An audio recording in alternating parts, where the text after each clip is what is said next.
Live. Happy to spend a few hours with you, or a few minutes, or whatever you got. Actually, it's just about 15 minutes. Sitting here in my office in New York City, and I was outside on the street very early this morning around 6 o'clock, and I noted something I had not heard in a long time. Street traffic. People are returning to the city here in New York, and everyone on the street is in masks, and everybody on the street is actually walking with a great deal of pride, actually.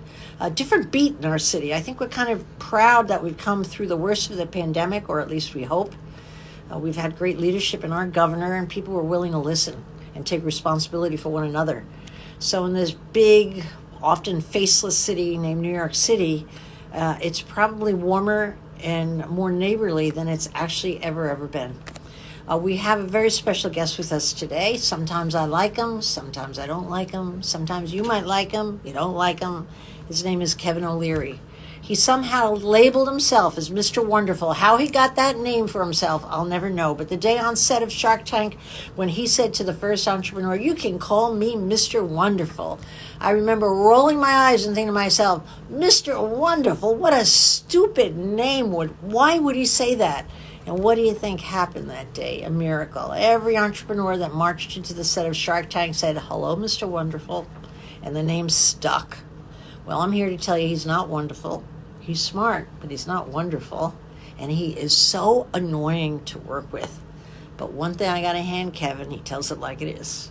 And so if you want to hear like it is, I've got the best guest for you, Kevin O'Leary, and we're asking him to join us. So I think he'll be joining us in just a moment. Okay, I'll keep talking till he joins us because we have a lot of questions already in, I see. But keep your questions coming in. We have lots of entrepreneurs watching, I see, from the nature of the questions. I also see a lot of people who want to start a business are a little fearful right now. Maybe we'll address a little bit of that as well. But keep your questions coming in because we want to hear what you want to address today. We'll have time on the end of this live interview to take your questions directly. And I think I guess I'll be in charge of choosing the best questions. That's what I'll do. Okay, so we're inviting Kevin in to come now. I hope he's coming in soon. If not, I'm just going to talk and keep talking. Let me tell you one other change that happened in New York City that I noted last night. We had a situation where there were actually medical tents built in New York City, and my apartment overlooks the great lawns of Central Park, and they were covered with tents.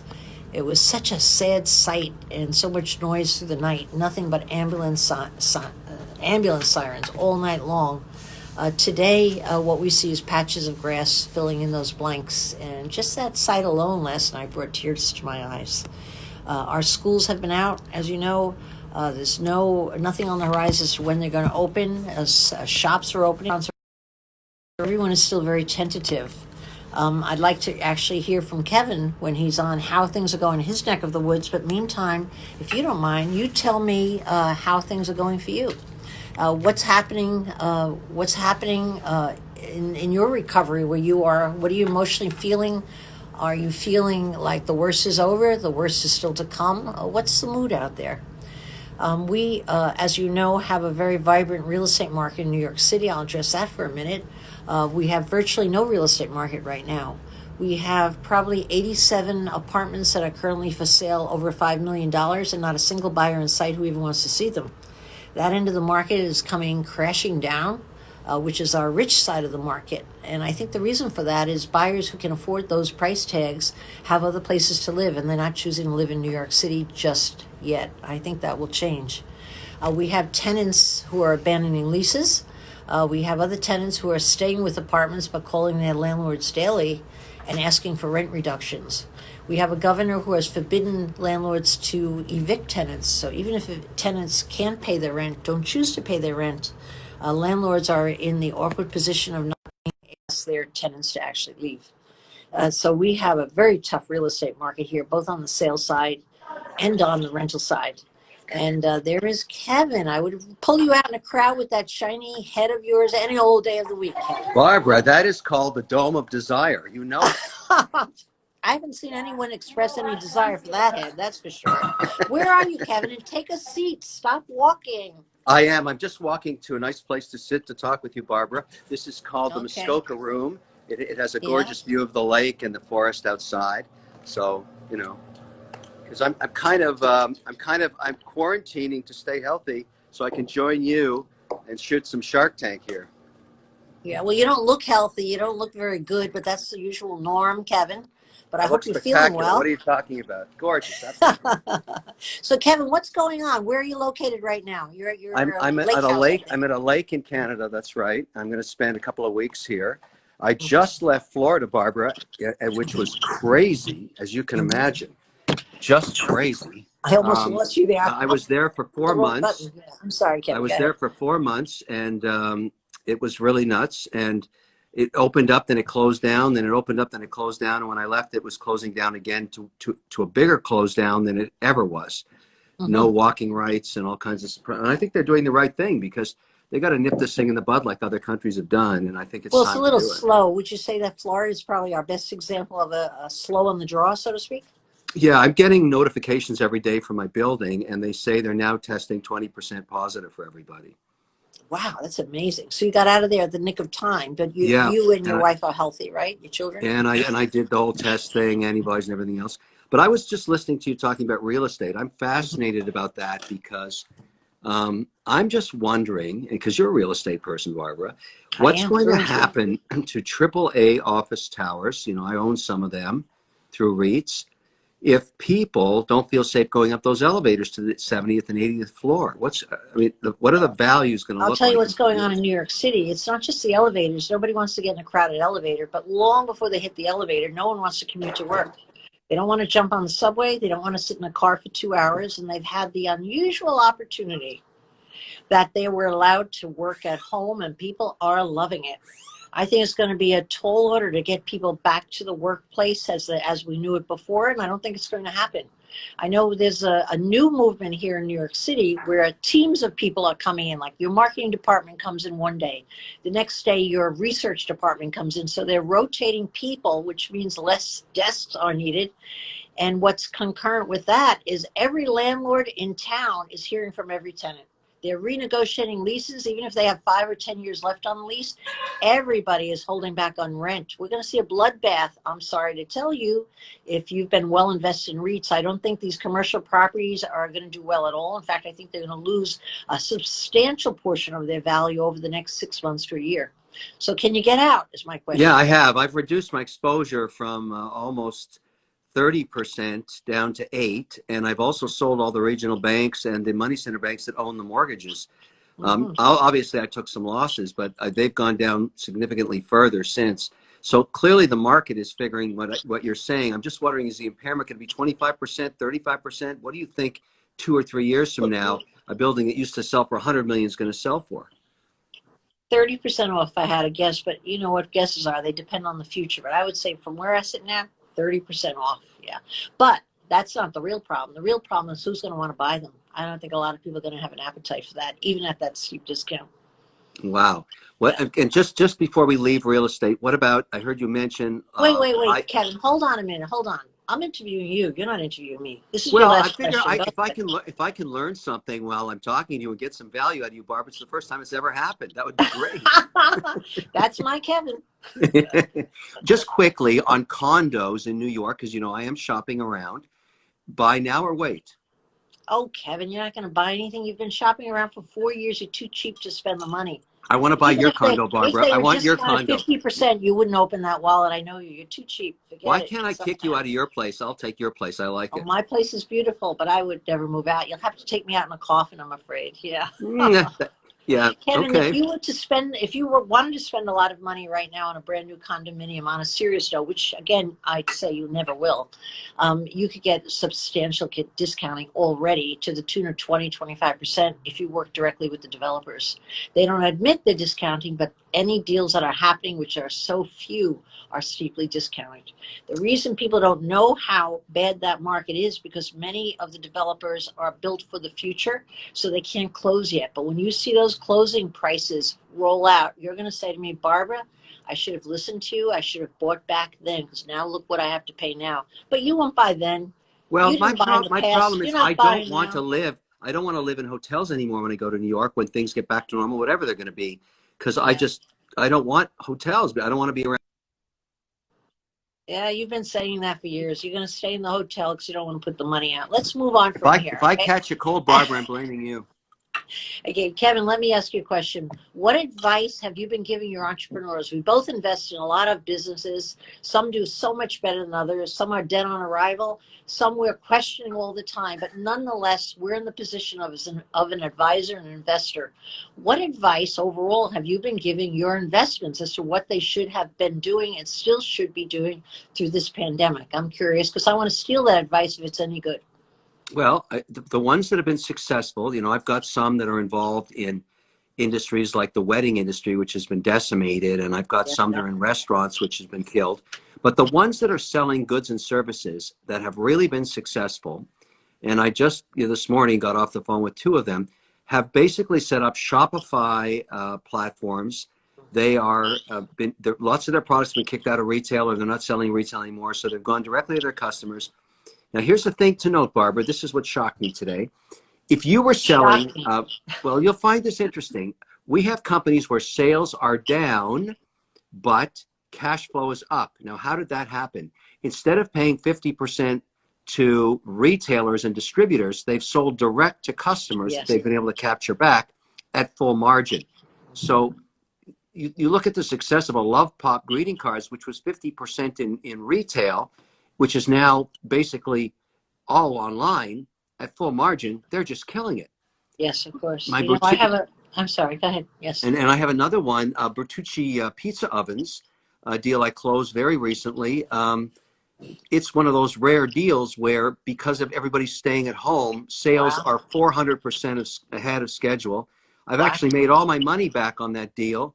It's only been 5 months. Wow, that's terrific. What are you going to advise them as things return slowly to normal? They're not going to be selling that many pizza ovens anymore. How Maybe, do they but what adjust to what I that? what I've been able to do with them is I said, if people are willing to buy these pizza ovens, we need more direct to consumer. So this morning I just cut a deal with QVC. We're going live on the early August. We're going to sell a huge amount online. And I think, you've got to make hay while the sun is shining on some of these situations. And for me, the direct to consumer is not going away. I don't think this trend is going to stop. We're not going to sell as many ovens to retail anymore because we have to give up 40% margin, Barbara. I don't want to do that. I'd rather Absolutely. just sell direct. And the consumer also gets accustomed to a lower price. You're very familiar with my most successful deal from 2 years ago, the Comfy, which is an oversized sweatshirt. They Yeah. were in a pickle the minute the pandemic hit. They couldn't sell through the stores. They had almost $30 million in merchandise in stores that closed up. They got all that merchandise back. They didn't know what to do. And exactly what you said, they sold direct to the consumer and they've almost doubled their sales. I really prayed for them most nights saying, are they going to go down? They're in trouble. No, they just turned right on their heels and slammed it home on the internet. And they've been selling twice as many comfies. Go figure it out. So, yes, I don't think that's a trend that's going to go away. I wholeheartedly agree. So the pivot to direct to consumer is a worldwide phenomenon. And I think, when we get back to shooting Shark Tank, whenever that happens, we're going to see a ton of deals that are focused on doing just that. The old distribution model is going to change. I think Yes. it's going to be more efficient. I don't think retail is going to ever look the same as what it used to. I think there's all kinds of malls across America that are going to be changed into cloud kitchens or Mhm. inventory for climate Yes. control, for direct distribution. Who knows? But wow, what a change. It happened real fast. Do you think on Shark Tank you're going to shop with that in mind? Like put your entire focus on those businesses that are direct to consumer and not invest in anything that is not? Because I'm sure we'll see our share of various kinds of businesses as we always do. Well, if your strategy is all retail, I'm going to pay a big discount for that because that's riskier than anything today. Because I'm not sure that look at all the bankruptcies. Neiman Marcus, who could have even thought they'd go bankrupt? Yeah, yeah, They're worthless now, worthless. And yeah. so, and if you were selling through there, you're probably going to wait months to get your inventory back and all the rest of that stuff. I think at the end of the day, yes, I am going to look for companies that are going to do better online, that have the savvy social media skills to tap that, versus ones that just tell me, oh, let's go sell through retail. That's what I think. Yeah. Well, I could hear your pitch already. I'm sorry. You'll be talking to one entrepreneur after another and insulting them with a low bid and using that excuse again and again. You always come up with an excuse to pay very little and to beat those poor entrepreneurs into the ground. And for those people who are listening, give me a feedback on that. What do you think about the way Kevin beats up on these entrepreneurs? It breaks my heart. You know, at times I'm sitting on the set, you don't see it on the camera, I'm crying my eyes out. I'm breaking my Listen, heart. Barbara, let's tell the truth, because we have to be honest. There's a reason they call me Mr. Wonderful. There's no false advertising here. Okay, yeah, that's false advertising. We're moving on from that, of course.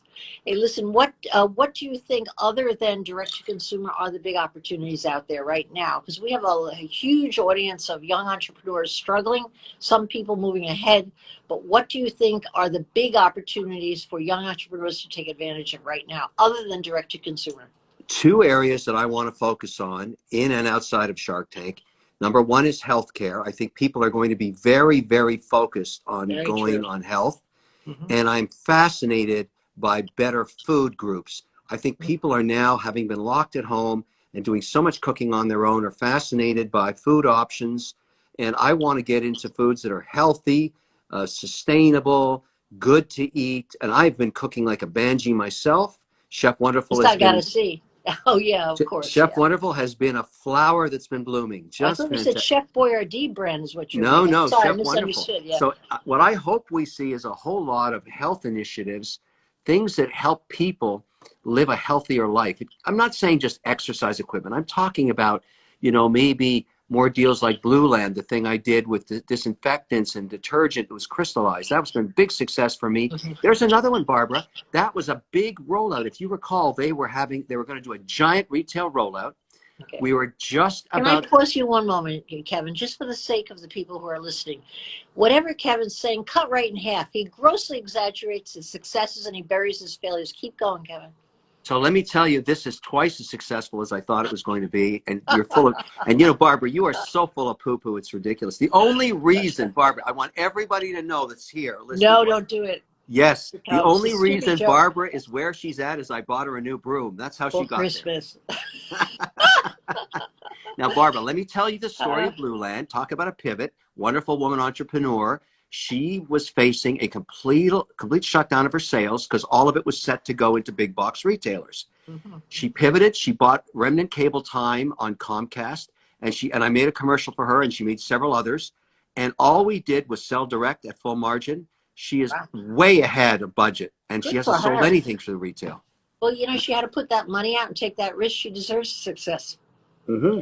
Yeah, it's very hard for entrepreneurs to invest in something new. Yeah, Who buys detergent online now? Everybody's doing it. That's the whole point. Yeah, of course. Well, it's delivered to your door, not a bad thing, and it's done quickly as well, right? Yes, exactly. Are you ready to take some questions from our adoring audience? Absolutely. I can't wait to ask you questions. Ready? Let's go. I'm ready. Let's see what we got. I have like quite a few good ones coming in. Keep them coming in. Okay. The first one is, can my boss make me go back to work if I don't? Oh, hold on. Look at that, Barbara. I'm back. It depends what states you're in. Some of those are state mandates. Some of them are municipal and county mandates. There's no federal mandate that determines whether you can go back to work or shouldn't. This is determined by where you're at, because right now in Florida, I don't think anybody that has their head screwed on right is asking you to go back to an office when 20% of the people walking around are testing positive. So Dade County is effectively shut down. That's a good example. And there's other places like Vermont and even Boston now where people are going back to the office because they feel safe. Depends on the region. Well, Kevin, this is from Marianne in Florida. I realize Miami, actually, where you just left. What about there? No way to force her back, right? No. In fact, in our building where we hire 21 people, we've had, and I'm obviously close with them. We've had several meetings about people's comfort, and we've gone to a full N95 mask protocol. Everybody in the building outside of their unit has to wear that mask and gloves, and they come in voluntarily to work. If they come in, they get paid. And so, and they're all coming in because we have a really super safe protocol. Yeah. There's another question that's similar. It's probably the other side of that, which is, if I go back to work and I'm not comfortable, must I, it's not really worded well, but basically the question is, can my boss insist I stay if I'm not comfortable? Good question. I'm telling everybody, nobody is going to sue you for taking care of yourself. And if you're not comfortable, do what your heart says, because you do not want to contract this virus. It's coming out clearly in the press lately that it's not a respiratory disease. It's a blood disease. It's affecting people's organs. It's affecting their heart rates. It's affecting their oxygen intake. This is a nasty bug, and we don't want to get it. Just do what you think is safe, and don't be foolish. I mean, wear a mask. Look at the countries that have got out of trouble. Switzerland, 8 million people, only 14 cases. Everybody wears a mask. I don't know why we're not doing that. We're nuts. Well, we don't particularly have people leading us in that direction. I don't think either, do we? Let's not get into politics. No, we're not going to get into politics. I'll leave that out, as I always do. I ran into a shopkeeper this morning. He has a little bistro on Madison Avenue, a tiny little shop. Guy has 3 employees, and he's working alone. As I went in for my coffee today, I said, "Hey, where are your employees?" He said, "I can't get them to come back. They're making more money on unemployment than coming back to work." He said, "So I'm working the shop myself." He had a line of people that he couldn't keep up with. What do you say to a guy like that? Yeah, I actually have some companies that's happening to us in my Shark Tank portfolio. 80% of my companies qualified for the PPP and got it, and the 20% that didn't get it didn't have their accounting and payroll records up to date. So that's a new policy I'm going to make a change on. Everybody's going to have to get an accountant before I close a deal, because that was a big loser. But what I learned is this person is absolutely right. In states like California, like New York, like Florida and Texas, the unemployment is better than working. And we've got to fix that immediately, because that's kind of stupid. That's counterproductive. The PPP money was to give them and maintain their jobs. And we're finding they won't even come in because the unemployment's a better deal. That's so what's stupid. your advice to that guy? My advice to him would be to go back to work. Go back to work, take the job, because at some point that whole unemployment game is going to be over and he'll be without a job. He should keep his memory intact with his boss and his infrastructure, work safely, obviously, maybe remotely. The difference is about 11%, Barbara, between, which is a lot, I understand. You're 11% better off with the unemployment than the PPP, but with the PPP, you have a job. You're actually employed, so you might have other benefits like medical and dental insurance and things like that that you don't get. Totally confusing me. Too many numbers. I'm getting a headache just listening. Basically, take the job if you can get it. That's what I say. Well, you know what I said to the boss, and I'm going to share your advice, but I think he's already going to be taking mine by tonight. I said to him, call your 3 employees and tell them as of Monday they're going to be replaced if they don't want to come back. He said, I'll do that. I'll let you know on Monday what happens. And they call me the nasty one. Look at you, Barbara. No, I mean, you just have to size it. You have to give a deadline, I think. Oh, boy, that's nasty. Right. Okay, one last one. I just graduated from college, and I'm really worried about the job market. How do I stand out from the millions of people looking for work now? Good one. Oh, listen, I've been asked that question. By the way, it's a good chance for me to promote my Ask Mr. Don't Wonderful. Don't promote, just answer the question. No, please. Because I answer this question every week on Ask Mr. Wonderful, my YouTube channel, and I'm definitely promoting it, Barbara. Why would I do this? Why would I do this for free for you unless I'm promoting something? Are you kidding? But anyways, the answer to that question is interesting because I've had lots of results from this now, having been doing it for 5 months. Write a letter, no more than 3 paragraphs, explaining why you can help that person that you want to get a job at get their job done faster, and ask to work for 90 days for free, for nothing, in an apprentice or internship position. Just getting in the door is 90% of the challenge. If you deliver any value during those 90 days, you will get an employment, you will get a job. Because right now, businesses are freaking out trying to figure to do things like, how do I get online? How do I deal with social media? How do I communicate directly with customers? If you're young and you know how to use social media, that's a skill that many companies that are old school are trying to hire for, but they don't know how to do it. Yeah. And so you're willing to go do it for free for 90 days. You take over their social media, you show how you can acquire customers economically, bang, you're going to have a job. I see. Okay, well, I'm going to listen to that advice and share it and make it my own. Say, I came up with the idea. What do you think about that? Well, Barbara, I'll sue you immediately. That'll be good press. You might note, too, that the job boards have gone up by almost 35% in the last week alone. So the number of job postings has skyrocketed, and of course, all types of businesses. So there are many, many people hiring right now. I think it's almost the rumor out there is there's no jobs, no jobs. And you know better than most, Kevin, that whatever's in your head, your own attitude, what you envision, kind of comes true. So if you kind of think instead there's lots of jobs, how do I get the job versus it's not much going on, it's a Yeah. much better posture to shoot from, don't you think? Yeah, What do you I say agree. to But people? Yeah, you go ahead. mentioned the platforms. The number one growth platform in terms of activity right now is Hmm. LinkedIn. Make sure Hmm. you have your LinkedIn page, you know, as they say, au courant. In Yes. other words, go groom it. And the other thing I keep telling people about that whole LinkedIn thing, less is more. No one's going to read 15 pages about where you went to high school and the name of your dog. No one gives a shit. Put Yes. down what you can do to help an employer be more efficient. And there's Hmm. so much demand around digital, around social media, around direct to consumer, around skill sets on Facebook Hmm. or Shopify or any of these platforms. People are screaming for employees that know how to work that stuff. Well, what would you say to people who are just a last question? I know I promised you the last one was the last. Here's one more. I'm making this one up, but it's a theme that runs through so many of the questions I get. How do I keep my attitude up and ready? How do I keep myself above water? How do I keep myself optimistic? I'm starting to feel depressed. That Yeah. kind of thing. How does somebody get themselves up? You Yes, know, Mr. Wonderful. What do you say? yeah, I have lots of employees I've talked to this about because they have been working remotely now for almost 5.5 months, in some cases in very small condos and apartments. Um, that's tough to do after a while. I mean, you know, and they're single and things like that. The number one thing is not to run out of money. If you want to really get depressed, get to a place where you're basically bankrupt because Lots of then, people run out of money. yeah, I've already here.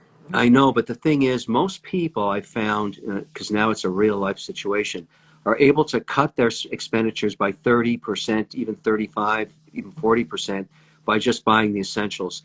Many people have stopped paying rent. You mentioned that earlier. That's true.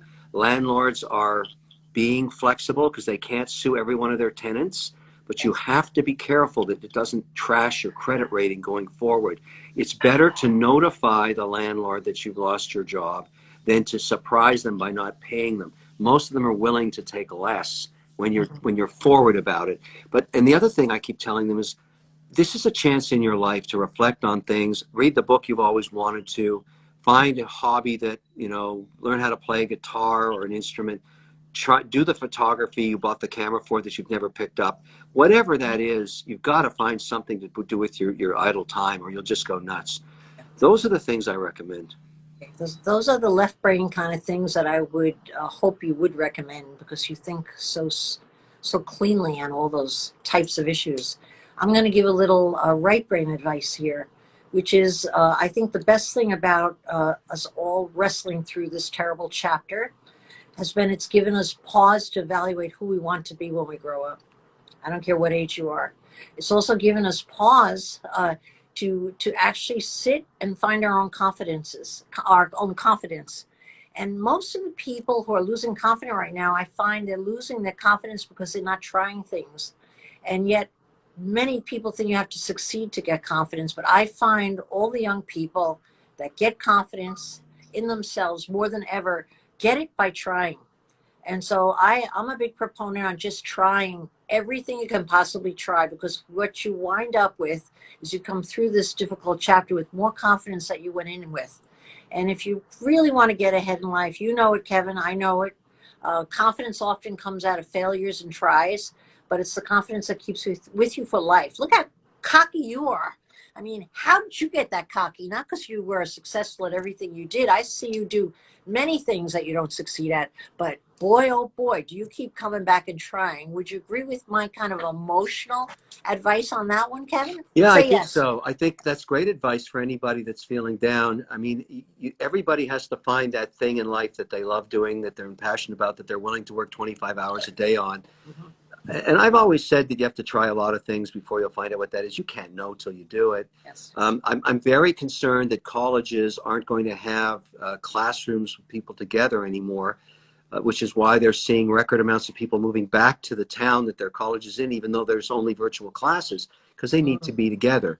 And I Yes. think that's important. But the number one thing, Barbara, I think we should leave on that I have begun to I'm not. I'm realize not in, leaving on any number one thing you're saying. I'm leaving well, this on the number one thing I'm saying. Go ahead. well, I'm going to give some great advice here, Barbara, and then you should do exactly what I say, as you always should.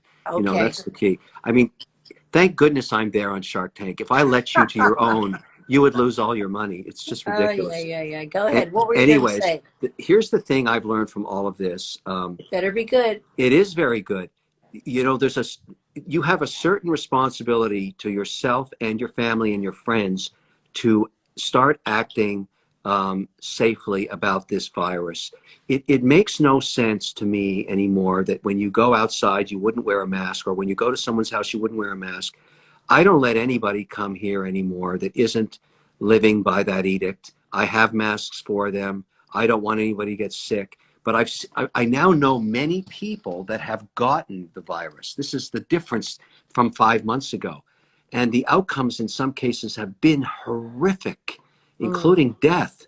And so What I a am now, positive note to end on. it's a positive thing that we can lick this thing if we all get responsible. Agreed. Florida's in the mess it's in because nobody was wearing a mask. And I then was you left practically town. Mhm. like I was practically the only guy going shopping at Fresh Market with a mask on. People were looking at me like I was a weirdo or something. Mm. Now look at them. Yes, Now yes. they have to wear a mask, and I think I want to just give that note. Think safely, social distance, wear a mask. You don't want to get sick. It's crazy. Okay. My last comment is it's a wonderful time to start a business. Most of the most successful people I know started on the heels of a failure, a bad chapter, because the whole world gets redefined. People are open to new ideas, new businesses, new ways of doing things. So while you're listening to Mr. Wonderful and putting your mask on, remember, if you had a dream about starting a business, now's the time to get it going. That's it. And I Barbara, that got is the such last good word. Don't say advice. another word, Kevin. Don't No, say another Barbara, if that's such good advice, I'm going to get you another new broom. word. Nice hanging with Kevin. That's And how thank you you, can everyone, fly for to the being Shark here. Tank set. You're going to have two brooms now, both from me. That's fantastic. Double Okay. broom. Double Great, broom. great, great. Okay. Ciao. Bye Thank you, bye. everybody, Thank for you. being here. Thank you.